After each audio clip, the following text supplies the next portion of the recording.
Bismillahirrahmanirrahim. Alhamdulillahi rabbil alamin, wassalatu wassalamu ala sayyidil mursalin wa ala alihi wa sahbihi ajma'in. Rabbi syrah li sadri wa yassir li amri wahlul 'uqdatam min lisani yafqahu qawli. Subhanaka la ilma lana illa ma 'allamtana innaka antal alimul hakim. Wala haula wala quwwata illa billahil aliyyil azim.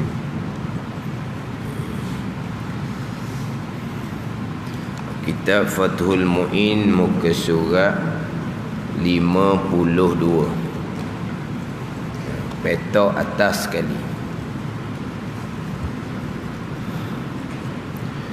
Qala al-muallif rahimahullahu ta'ala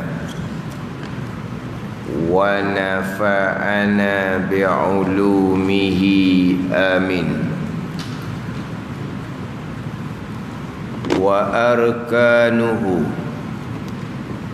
niyatus sibahatis salatil mafruḍah makrunatan binaqlit turab. Rukun tayamum pertama, berniat memperoleh. Baca warna tu wewenang, melakukan solat fardu, bukan sewenang kan. Niyatus tibahatis salatil mafruḍah, niat mengharuskan sembahyang fardu, niat memperoleh wewenang melakukan salat fardu. Niyatus tibahatis salatil mafruḍah, niat mengharuskan, niat mengharuskan sembahyang fardu yang dilakukan. Niat ni bila niat ni? Yang dilakukan bersamaan dengan memindah debu ke muka. Niat tayamum diniatkan tu bila? Ketika memindahkan tayamum, memindahkan debu ke muka. Ketika memindahkan debu ke muka tu, ketika itulah kita muqaranahkan niat, kita sertakan niat makrunatan, hal keadaan niat tu disertakan bila ni? Binaqlit turab, dengan memindah debu tanah ke muka. Niat mengharuskan sembahyang fardu, dan niat ni bila ni? Ini disertakan dengan memindahkan debu tanah ke muka. Dia matan Fathul Mu'in ni memang agak rekah, memang agak pendek. Setakat tu je dia ceritanya, setakat tu je. Niat mengharuskan fardu sembahyang. Kemudian niat ni bila ni? Ketika memindahkan debu kepada muka. Ketika memindahkan debu kepada muka, ketika itulah kita niat tayamum. Ketika memindah. Ni kena tengok molek ni, kena ambil faham molek. Yang pertama, kita nak cerita dulu berkaitan dengan niat. Yang kedua, nak cerita pula bilakah kita nak letak niat tu, nak muqaranahkan niat tu bila, nak sertakan niat tu bila. Di sini dia kata niat adalah ketika memindah debu ke muka. Maknanya niat tu debu belum sentuh lagi di muka. Kita niat wuduknya ketika air kena satu juzuk daripada muka. Air sentuh di muka, kita pun niat. Itu jelas niat wuduk. Sekarang niat tayamum ni niat ketika memindahkan debu ke muka. Masa memula memindah tu debu tidak bersentuh lagi di muka. Hak ni letaknya niat tu di mana. Jadi kita cerita hak berkaitan dengan niat tu dahulu. Jadi dalam Fathul Mu'in ni niat mengharuskan semayang fardu. Niat mengharuskan semayang fardu. Niat mengharuskan tawaf fardu. Niat mengharuskan sembahyang. Niat mengharuskan tawaf. Niat mengharuskan contohnya menyentuh Al-Quran. Niat mengharuskan sujud syukur, sujud sejadah contohnya. Di sini didatangkan niat mengharuskan sembahyang fardu. Saja aku tayamum kerana mengharuskan sembahyang fardu. Saja aku tayamum kerana mengharuskan sembahyang fardu. Nawaitu tayammuma listibahatis salatil mafruḍah lillahi ta'ala. Tu dia punya lafaz niat. Nawaitu tayammuma listibahatis salatil mafrudati lillahi ta'ala. Ataupun nawaitu tayammuma listibahati fardis salah lillahi ta'ala. Saja aku tayammum kerana mengharuskan sembahyang fardu. Ataupun saja aku tayammum kerana mengharuskan fardu sembahyang. Kerana mengharuskan fardu sembahyang kerana Allah Subhanahu wa ta'ala. Jadi dalam buku ni dia letak warna ni dalam buku panduan ni.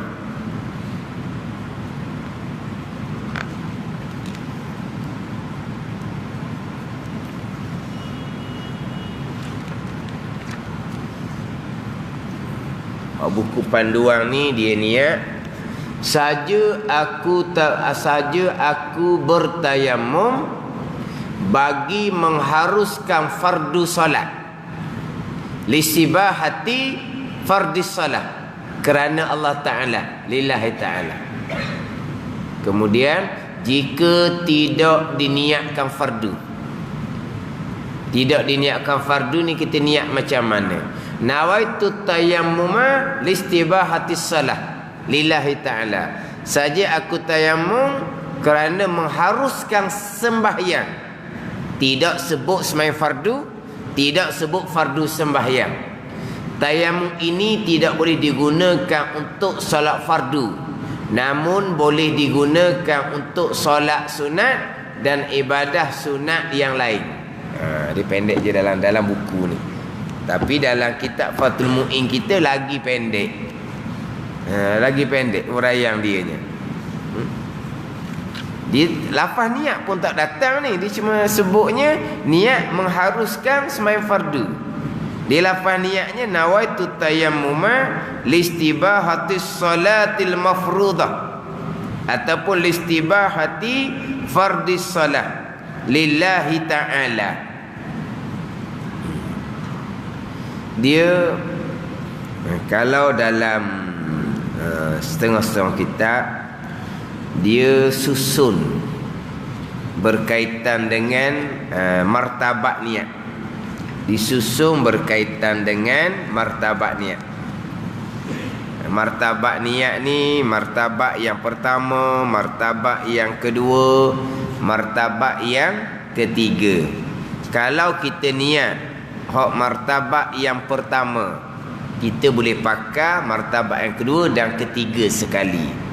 Kalau kita niat martabat yang kedua dan yang ketiga yang kita boleh gunakan tayammum tu. Martabat yang pertama tak boleh. Kalau kita niat martabat yang ketiga, martabat yang ketiga je lah. Martabat yang kedua tak boleh. Tak boleh guna tayammum tu. Martabat yang pertama lagi tak boleh. Ada ni dia atur niat ni tayamum kepada 3 martabak. Martabak yang pertama kita niat kerana mengharuskan fardu sembahyang ataupun kerana mengharuskan fardu tawaf ataupun kerana mengharuskan kerana mengharuskan membaca khutbah Jumaat. Sebab membaca khutbah Jumaat syarat suci daripada hadas kecil. Tiba-tiba air tidak ada untuk mengangkat hadas kecil, diganti dengan tayamum. Ataupun syarat untuk sah membaca khutbah Jumaat kena suci hadas kecil, boleh berwudu, tetapi di anggota wudu ada pembalut, digantikan dengan tayamum. Maka kalau niat untuk membaca khutbah Jumaat, dia sama dengan martabat sembahyang fardu, dia sama dengan martabat tawaf fardu. Itu martabat yang pertama. Martabat yang kedua, niat tayamum kerana nak mengharuskan sembahyang ataupun mengharuskan sembahyang sunat. Sebab bila sebut kata mengharuskan sembahyang, sebagaimana dalam buku ni kata, jika tidak diniatkan fardu, maknanya jadi niat kerana mengharuskan sembahyang, bukan sembahyang fardu ataupun fardu sembahyang. Dia sama je dengan niat saja aku mengharuskan sembahyang sunat, sama je. Niat mengharuskan sembahyang dengan niat saja aku tayamum kerana mengharuskan sembahyang sunat, dia sama je. Mana kalau kita niat mengharuskan sembahyang, boleh sembahyang sunat je, sembahyang fardu tak boleh.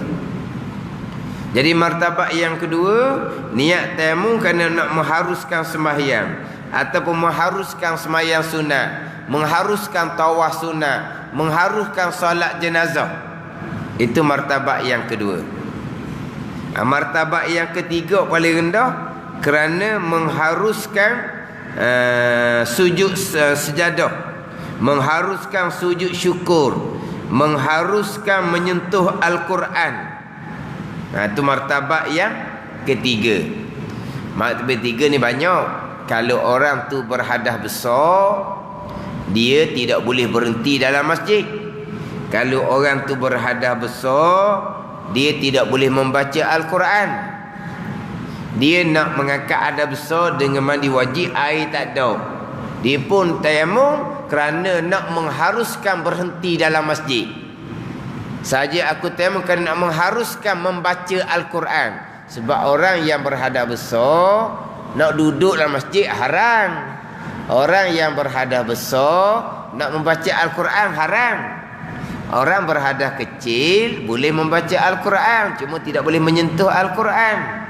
Orang berhadas besar bukan menyentuh sama telah lah, membaca Al-Quran pun haram. Jadi sekarang dia berhadas besar, dia nak mandi wajib, air tak ada, dia bertayamum. Maka dia pun niat tayamum, saja aku tayamum kerana nak berhenti, kerana mengharuskan berhenti dalam masjid, kerana mengharuskan membaca Al-Quran. Jadi tayamum tu berhenti dalam masjid boleh, membaca Al-Quran boleh. Nak guna tayamum untuk sembahyang sunat tak boleh. Sebab itu martabat yang kedua. Jadi itu hak martabat yang ketiga, mengharuskan sujud sejadah, sujud syukur, menyentuh Al-Quran, berhenti dalam masjid bagi orang yang berhadas besar, dan mengharuskan membaca Al-Quran bagi orang berhadas besar. Itu martabat yang ketiga. Ni kereta orang minta alih ni, SMB 324. Jadi martabat yang pertama mengharuskan sembahyang fardu, mengharuskan tawaf fardu, mengharuskan membaca khutbah Jumaat. Martabat yang kedua mengharuskan sembahyang ataupun mengharuskan sembahyang sunat, mengharuskan tawaf sunat, mengharuskan sembahyang jenazah. Itu martabat yang kedua. Martabat yang ketiga, mengharuskan sujud tilawah, sujud sejadah. Dia baca Al-Quran, tak syarat suci daripada hadas kecil. Tetapi untuk sujud sejadah, dia kena suci dadah kecil. Dia pun baca Al-Quran sampailah di tempat sejadah, tempat sujud sejadah. Hak 14 tempat di dalam Al-Quran tu. Dia pun nak sujud sejadah. Dia berhadas kecil. Baca Quran okey je, pegang Quran. Dia tak pegang Quran, dia baca je. Dia ingat Quran, dia hafal Quran. Contohnya. Maka sampai dia sejadah, dia berhadas kecil. Dia nak berwuduk, air tak ada. Dia pun bertayamum kerana mengharuskan sujud sejadah. Tu hak martabat yang ketiga. Mengharuskan sujud sejadah, mengharuskan sujud syukur, mengharuskan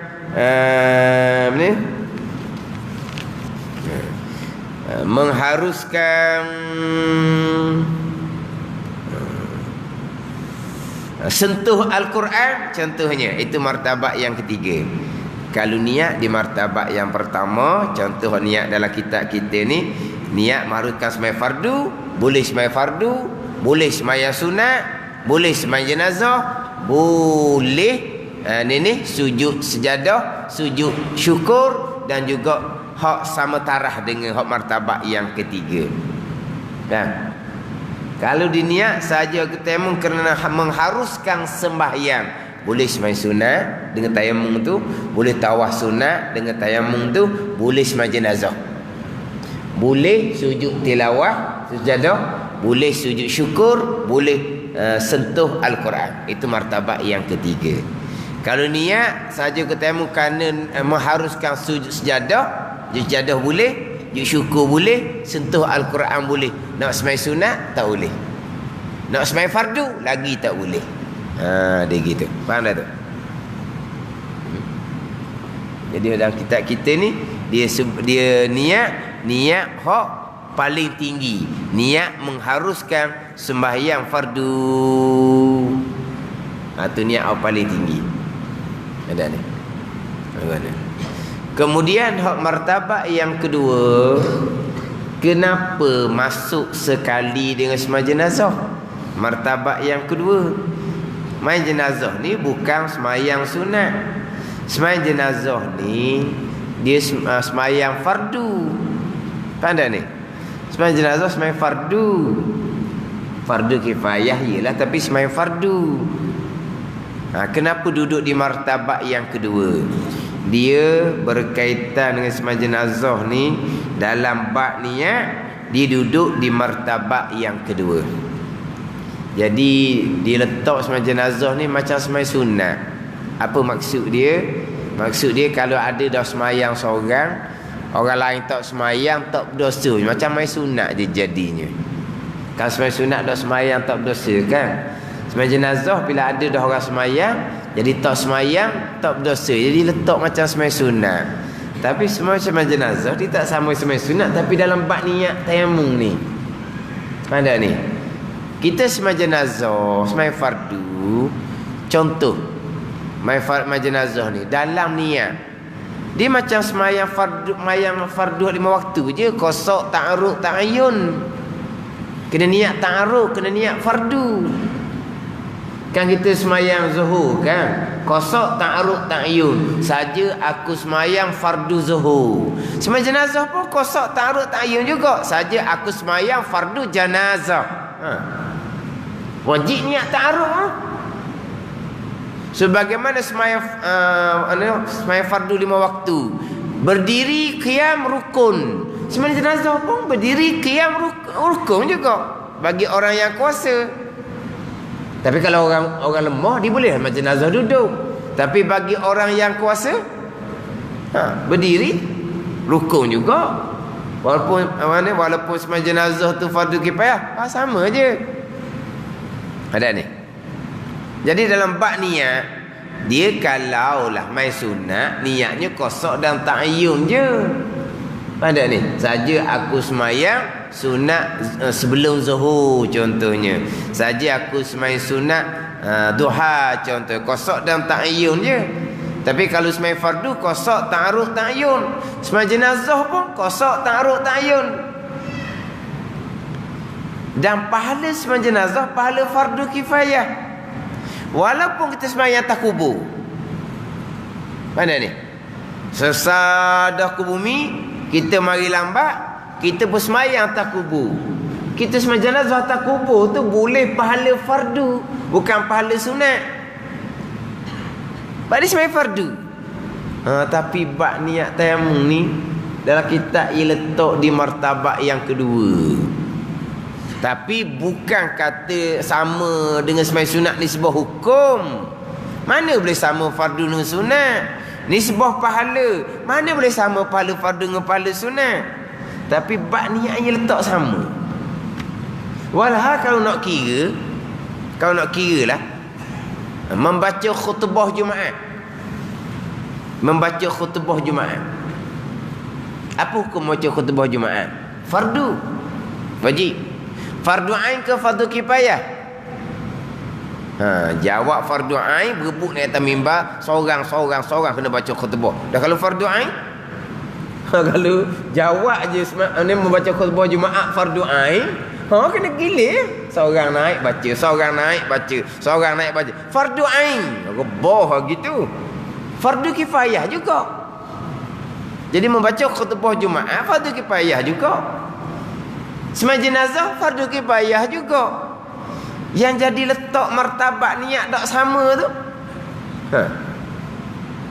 Membaca dua khutbah Jumaat letak martabat yang pertama fardu kifayah. Sembahyang jenazah letak martabat yang kedua fardu kifayah. Dia bezanya kok mana? Dia bezanya dua khutbah Jumaat tu ganti daripada 2 rakaat sembahyang zuhur. Hak ganti daripada hak fardu ain, bukan ganti daripada hak fardu kifayah. Jadi letak walaupun membaca khutbah Jumaat tu jatuh hukum fardu kifayah, tapi ganti daripada 2 rakaat sembahyang zuhur fardu ain. Jadi khutbah Jumaat ni dia letak sama dengan fardu ain juga. Hak fardu ni sembahyang 5 waktu. Gitu jelah. Dan fardu jenazah, jenazah ni tak sembahyang tak apa. Kalau orang lain sembahyang dah. Jadi macam sunat je lah, tak semayang tak berdosa. Gitu je lah.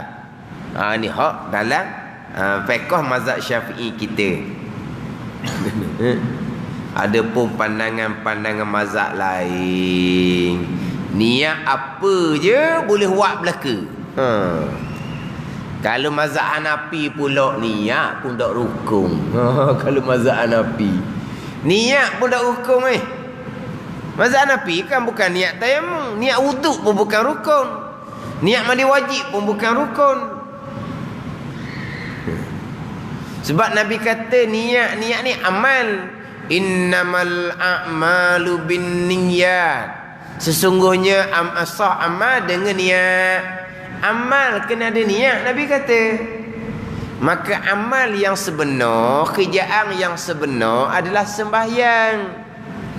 Adapun berwudu, adapun mandi wajib, adapun bertayamum, itu bukan pekerjaan yang sebenar. Itu wasilah, tangga jalan kepada nak kerjaan yang sebenar, iaitu sembahyang. Jadi amal yang sebenar sembahyang. Amal sembahyang kena niat. Wasilah dia, tangga dia tak payah niat. Wasilah tangga bukan hanya berwuduk, bukan hanya bertayamum, bukan hanya mandi wajib. Termasuk wasilah tangga kepada sembahyang tutup aurah, menyucikan najis, menghadap kiblat. Itu wasilah belaka tu, syarat kan. Adakah kita menutupi aurah kena niat? Saja aku menutupi aurah kerana Allah kena niat? Tak. Suci dan najis kena niat? Tak.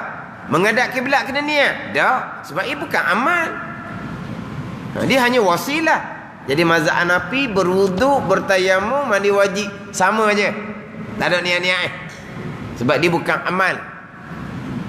Hak niatnya hak Nabi kata innamal a'malu binniyat. Amal pun kena ada niat, sembahyang pun kena ada niat. Sebab sembahyanglah pekerjaan yang sebenar.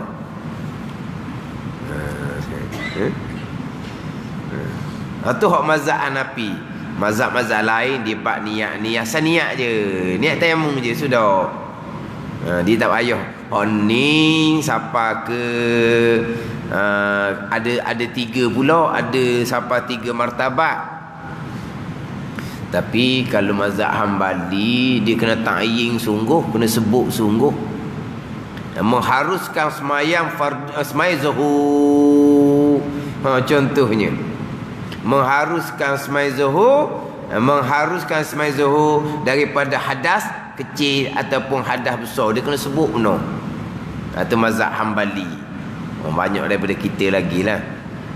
Tapi kalau mazhab Maliki dia kekah je, mazhab Hanafi dia tak ada niat pun. Tapi mazhab Syafi'i yang muktamad ni dia bagi dengan 3 martabat. Dia bagi dengan 3 martabat. Kena kena ingat 3 martabat tu. Kena niat, kena ingat 3 martabat. Mana kalau dia tayamum, saja aku tayamum kerana mengharuskan sembahyang jenazah. Boleh sembahyang sunat. Dengan tayamum tu boleh tawaf sunat dengan tayamum tu. Boleh nak sujud tilawah, sejadah, dia syukur boleh tu. Tawaf syukur tu hak martabat hak rendah sekali. Ni hak martabat yang pertama ni. Nawaitu tayammuma listibahatis salatil mafruḍah lillahi ta'ala, ataupun nawaitu tayammuma listibahati fardis salah. Ini listibahati salatil mafruḍah lillahi ta'ala. Saja aku tayamum kerana mengharuskan sembahyang fardu ataupun mengharuskan fardu sembahyang. Dia tayamum niat mengharus je lah, sebab tayamum ni tidak mengangkat hadas. Tayamum tidak mengangkat hadas. Dia wuduk mandi wajib mengangkat hadas, tayamum tidak mengangkat hadas. Tayamum mengharuskan sembahyang, mengharuskan juga. Mengangkat hadas wuduk dengan mandi wajib. Jadi mengharuskan sembahyang fardu, mengharuskan sembahyang fardu ataupun mengharuskan fardu sembahyang. Itu hak martabat yang pertama. Ambillah. Kita niat seumpama ni, boleh guna tayamum ni untuk sembahyang fardu, untuk sembahyang sunat, dan juga untuk martabat yang ketiga, sujud sejadah, sujud syukur, sentuh Al-Quran contohnya. Itu berkaitan dengan niat. Kemudian niat ni pula, bilakah kita nak kena niat? Muqaranahnya bila? Sertanya bila? Hak dalam kitab kita ni makrunatan binaqlit turab, serta dengan memindahkan tanah. Bukan niat tu, bukan niat ketika debu kena muka. Bukan niat ketika debu kena kepada muka. Niat adalah ketika kita memindahkan, ketika kita memindahkan debu kepada muka. Kita tepuk, kita nak pindah ke debu ke muka tu, ketika tu kita niat dah. Dan niat tu tak putus sampailah debu tadi ni sentuh di muka kita. Yang mana antara pindah debu dengan debu sentuh di muka tu berapa second je waktunya. Ke jauh tangan nak sampai ke muka. Kita tepuk debu, kita letak tangan kita atas debu, kita nak memindahkan debu ke muka tu. Kita nak memindahkan debu ke muka, kita niat dah tayamum. Kita niat dah tayamum. Tapi antara memindah dengan debu sentuh di muka tu memang dalam masa yang sangat singkat. Dalam masa yang sangat singkat. Tetapi pandangan yang muktamad, niat tayamum macam niat wudu. Niat wudu ketika air bersentuh di muka, niat tayamum pun ketika debu bersentuh di muka. Itu pandangan yang muktamad. Ini kitab Fathul Mu'in ni niat ketika memindah tanah. Dalam kitab mana-mana pun sama je. Dalam buku ni pun sama ni kalau tak silap. Mana niat tayamum dia? Sama juga. Berniat ketika memindahkannya. Ni. Sehingga menyentuh sebahagian muka. Niat ketika memindah. Dan niat tu tidak putus sampailah menyentuh debu di muka. Sama dalam buku ni. Niat ketika memindah. Kita buka dalam kitab-kitab Jawi pun sama. Niat ketika memindah. Tapi pandangan yang muktamad, niat ketika debu sentuh di muka, sebagaimana niat wuduk ketika air sentuh di muka. Sama je. Ketika memindah tu tak ada niat pun tak apa. Sampai je debu di muka, kita pun niat. Itulah hak pandangan yang muktamad. Takut jadi payah pula masa nak mari ni.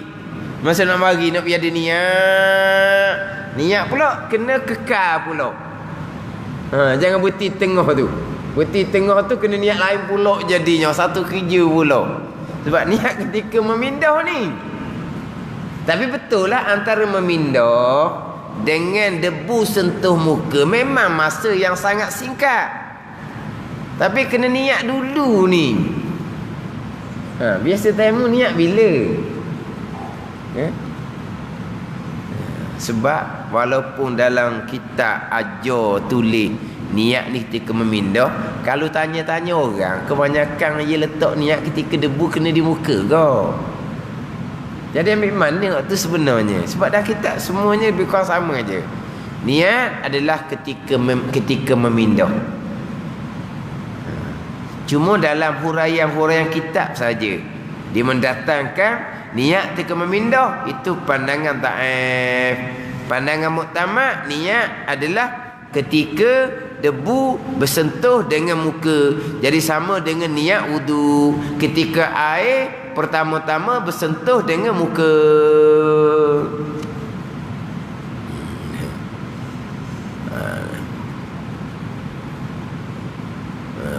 Ni adalah kitab Jawi ni. Wajib diniatkan pada permulaan memindah tanah. Pada permulaan memindah tanah ke muka. Dan dikekalkan niat. Niat tu ada semua tu. Hingga menyapu satu suku daripada mukanya.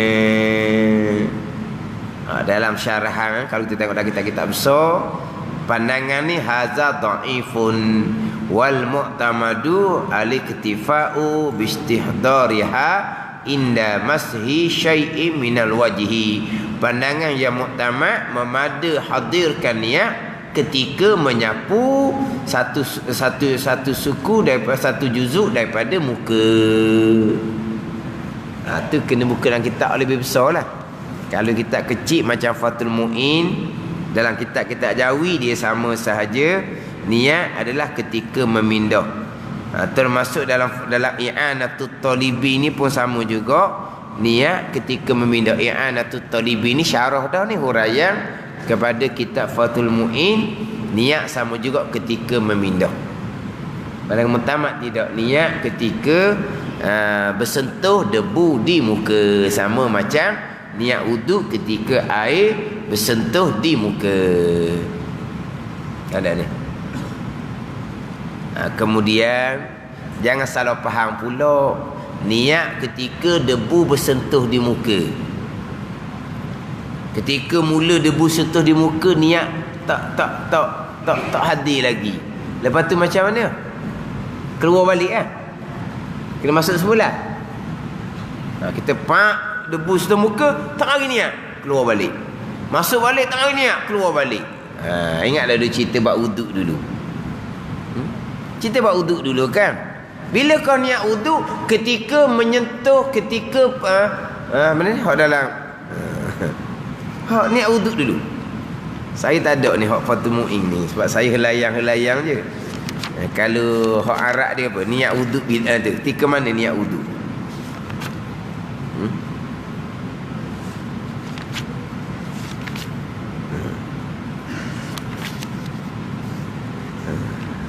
Niat wudu inda awali ghusli juz'i minal wajhi.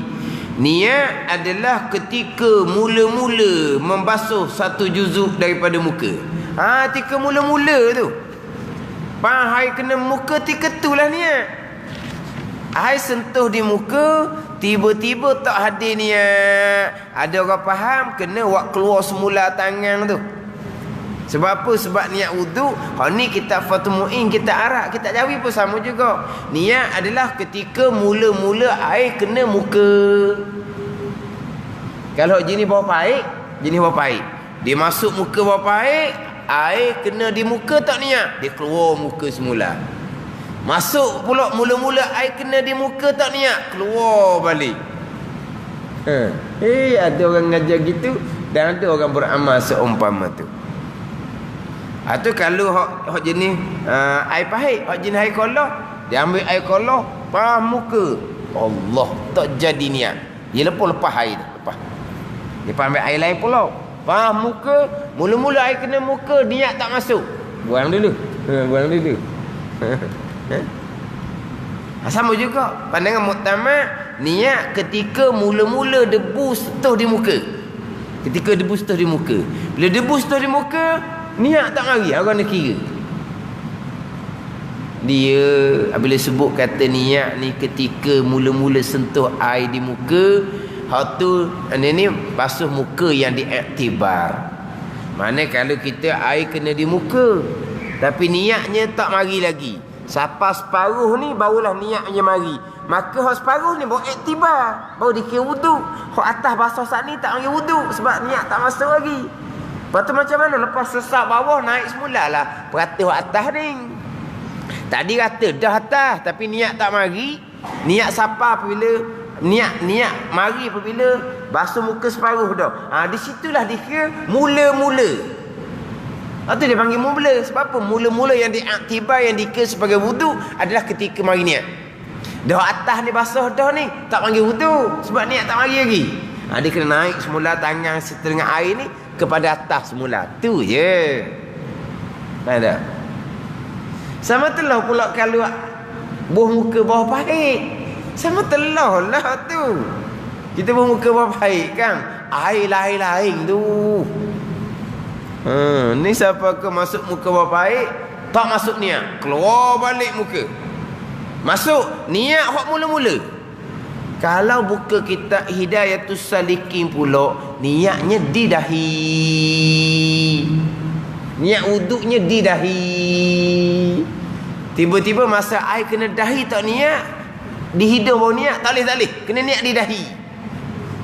Dia hak juzuk muka hak mula-mula kena air dahi. Jadi niatnya di situlah. Barulah comel. Tiba-tiba di dahi tak dapat niat lagi. Sampai di hidung baru dapat niat. Tak apa dah. Tapi kena pusing semula lah. Itu untuk meratakan dahi. Pihak comelnya, bila air sentuh dahi, niat lalu lah. Dah tak dapat nak orang ni. Tapi oleh kerana kita Hidayatus Salikin, niat wuduk di dahi, Allah payah orang faham. Ni kata. Niat wuduk di dahi. Bukan di pipi, di dahi. Bila air kena, kita kan basuh muka kan, kita basuh atas dulu kan, turun ke bawah, mestilah dahi situ dulu. Tiba-tiba niat di dahi tak mari niat. Sampai pipi baru niat. Dah. Tengok kitab molek. Kitab kata dahi ni kan. Kitab kamu baca sendiri. Memang kitab tulis gitu. Sebab apa? Sebab dahi lah hak juzuk pertama muka kena air. Kalau kita ni orang muda, boleh niat situ, comel loteng lalu. Tak payah pusing balik nak basuh dahi tu. Tiba-tiba orang jenis payah nak dapat niat, air kena dahi tak mari niat, sebab pipi bawa niat, kena balik semula pula. Kena balik semula pula dah. Perhati air di dahi. Tapi kalau di dahi niat lalu, comel, tak payah pusing balik dah.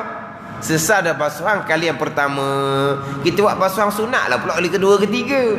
Tak payah pusing-pusing air nak balik semula ke dahi, barulah sempurna. Tapi tak kata wajib di dahi dah. Tapi bila kita tulis kata niat tu di dahi, dia pakai betul benar. Sebab apa? Sebab membaca sendiri. Sama juga di sini. Niat tayamum ketika debu sentuh di muka. Atau pandangan muktamad, ketika pindah debu tu tak niat tak apa lagi, nak niat pun okey je. Itu pandangan ta'if.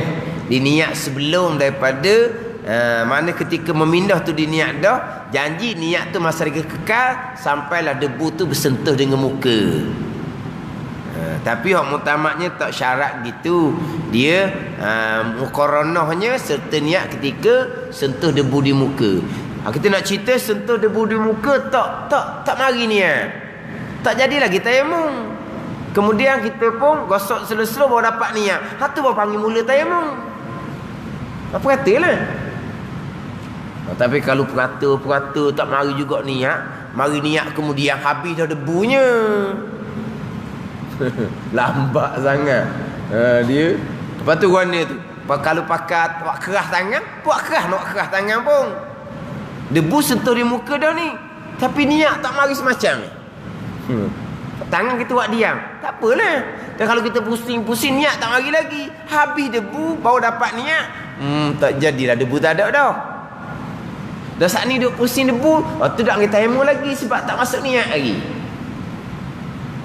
Sebab niat ni payah ni. Nak nampak sutir niat. Allah. Niat mudah sekalinya. Lah, niat nak tayamum kan mengharuskan fardu sembahyang. Payah apanya? Jadi makna kalau mula-mula kena debu di muka, niat tak mari lagi, tak panggil tayamum lagi lah. Debu kena di muka dah, tapi tak panggil tayamum lagi sebab tak masuk lagi niat. Maknanya walaupun ketika mula-mula debu sentuh di muka betul, tapi tak niat lagi, tak panggil mula lagi lah. Barulah dapat niat, situlah dipanggil mula-mula debu sentuh di muka. Tak jadilah tayamum, kita pun meratakan debu di sekalian kawasan muka kita. Mana? Jadi hak kitab ni tulis ni, kita tandalah sikit tepi. Niat dilakukan bersamaan dengan memindahkan debu ke muka. Ini pandangan ta'if. Pandangan muktamad, niat adalah ketika menyapu debu di muka. Tak syarat niat siapa ke awal tu pun bukan awal. Dia kadang-kadang dah dia antara memindah dengan debu kena di muka tu sesaat je orang kali. Sesaat je. Ada ni. Sesaat daripada kita angkat tangan ke muka sesaat je.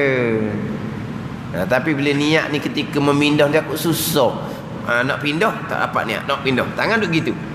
Nak pindah nak pindah. Mari niat separuh jalan debu dak apa muka lagi. Habis dah niat je bulo.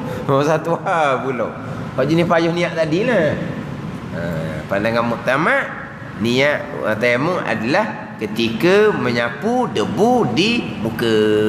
Sebagaimana niat wuduk ketika air sentuh di muka. Di situlah tempatnya niat wuduk. Tempat niat tayamum ketika debu kena di muka. Jadi niat rukun tayamum yang pertama. Tapi dalam kitab kita ni ada 3 je rukun tayamum. Pertama niat, kedua menyapu muka, ketiga menyapu kedua tangan. Ditinggal hak rukun yang keempat iaitu tertib. Bukan dalam kitab-kitab yang lain ada yang menyatakan rukun tayamum 5 perkara, ada menyatakan 6 perkara. Di sini 3 je. Dia sekurang-kurangnya 4 perkara yang menjadi rukun tayamum. Yang keempatnya adalah tertib. Tertib dengan bahawa sapu muka dulu, baru boleh sapu kedua tangan. Itu dia panggil tertib. Rukun tayamum yang keempat. Wa masu wajhihi summa yadaihi. Kedua menyapu muka, ketiga menyapu kedua tangan. Wallahu a'lam. Bismillahirrahmanirrahim. Alhamdulillahirabbil alamin. Wassalatu wassalamu ala sayyidil mursalin wa ala alihi wa sahbihi ajma'in. Allahumma iftah alaina futuhal arifin Allahumma allimna ilma akdamin wa fahimna famasabikin warzuqna ruqat talibin. Allahumma zidna ilma wa alhiqna bisalihin. Wa sallallahu ala sayyidina Muhammad wa ala alihi wa sahbihi wa sallam. Walhamdulillahi rabbil alamin.